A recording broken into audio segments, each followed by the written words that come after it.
اما بعد جناب آج ہمارے پاس ہمارے بہت ہی پیارے دوست مرحوم یار محمد چودھری صاحب کے بیٹے جناب آئے ہیں، تو ہم ان کو ویلکم کرتے ہیں اور ان کو ہم اپنے گھر کی روایت کے مطابق جناب ان کو ہم نے قرآن پاک گفٹ کرنا ہے۔ قرآن پاک ایک ایسی کتاب ہے جو اللہ کے ہاں محفوظ ہے اور اللہ نے اس کی قسم دی ہے کہ اس کو کوئی بدل نہیں سکتا۔ اگر ہم اس پر عمل کریں تو ہماری زندگی بدل سکتی ہے۔ میں کیا بیان کروں صلی اللہ علیہ وسلم کی شان میں، اللہ نے سب کچھ نازل کر دیا ہے قرآن میں۔ اما عائشہ سے کسی نے پوچھا آپ صلی اللہ علیہ وسلم کی سیرت کیا ہے، تو اما عائشہ فرماتی ہیں قرآن قرآن۔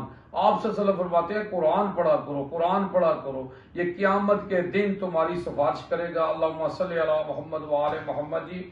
تو جناب بیٹا جی ویلکم، آپ آئے ہمارے گھر میں، تو جناب ہمارے دوست یار محمد کی بھی یاد تازہ ہو گئی ہے، آپ ان کی تصویر ہیں، اور آپ جو ہے نا اولاد جو ہوتی ہے نا بیٹا جی، یہ ماں باپ کی نا جی یہ صدقہ جاریہ ہوتا ہے جی۔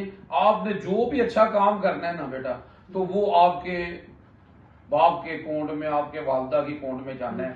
تو جناب آپ ہمارے آ جائیں ہمارے گھر میں، تو آپ نے ہم سے وعدہ کرنا ہے، کیونکہ چراغ کے نیچے اندھیرا ہے جی۔ ہماری اکثریت کیا، ہمارے گھروں میں کیا، سب میں یہی ہے کہ ہم نے قرآن پاک پڑھا ہے جی، 3 دفعہ پڑھا ہے، بچوں نے بھی 3 دفعہ پڑھا ہے، افسوس کہ ہم نے ترجمے سے نہیں پڑھا۔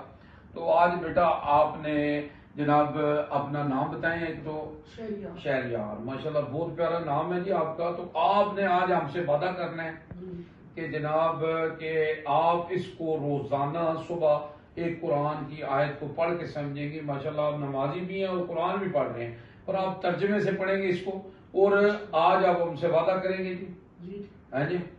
تو کچھ کہنا چاہیں گے آپ؟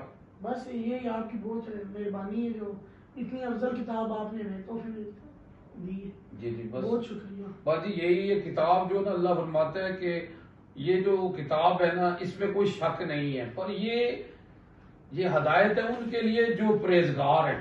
تو ہمیں پرہیزگار بننا چاہیے کہ ہمیں یہ جو ہدایت ہے اس پر عمل کیا جائے، اور ہمیں اس پر عمل ہم اسی وقت کریں گے جب ہم جو ہے نا، جیسے ہمیں ڈاکٹر کہتا ہے نا کہ آپ فلاں چیز چھوڑ دیں، اسی طرح ہم حرام سود سے بچیں گے تو ہمیں یہ قرآن کی بات اثر کرے گی اور سمجھ کرے میں آئے گی اور فائدہ دے گا، اور آخرت بھی آپ صلی اللہ علیہ وسلم فرماتے ہیں کہ قرآن پڑھا کرو، یہ تم میں سے بہتر ہے جو قرآن پڑھتا اور پڑھاتا ہے۔ تو جناب میں یہاں پہ کہوں گا جی بیٹا آپ کا بہت شکریہ۔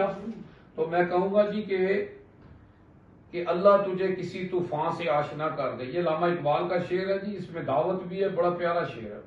تو اللہ تجھے کسی طوفان سے آشنا کر دے کہ تیری بحر کی موجوں میں اضطراب نہیں ہے، فرصت نہیں تجھے قرآن سے، تو قرآن ہاں ہے صاحب قرآن نہیں۔ اللہ ہم سب کو صاحب قرآن بننے کی توفیق دے جی، آمین۔ اردو گلوبل UG نیوز جاوا جی چینل۔